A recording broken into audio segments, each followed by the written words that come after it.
محترم سامعین گرامی، روزے کے حوالے سے ہونے والے سوالات میں سے یہ ہیں، پوچھتے ہیں اگر کوئی سنت روزہ رکھا ہوا ہو، کسی کو پتہ چلے کہ اس نے سنت روزہ رکھا ہوا ہے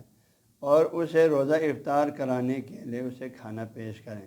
اور دعوت دیں، تو کیا جو ہے اس روزہ اور روزہ دار اور افطار کرنے والے کو کوئی ثواب ملے گا؟ یعنی اصل اس کا ثواب یہ ہے افطار کرانے والے کو جو ہے کوئی ثواب ملے گا؟ تو محترم جو جواب یہ ہے جی ہاں، جو ہے اس سنت روزہ رکھنے والے کو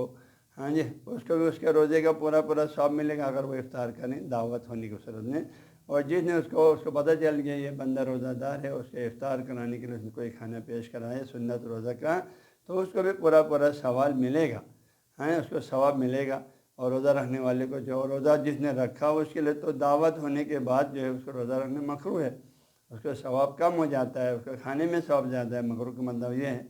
لہذا اس کے لیے تو ثواب افطار کرنا ہی سنت اور ثواب کا کام ہے۔ اور دعوت دینے والے کے لیے جو ہے فقہ میں ایسی کوئی شرط نہیں ہے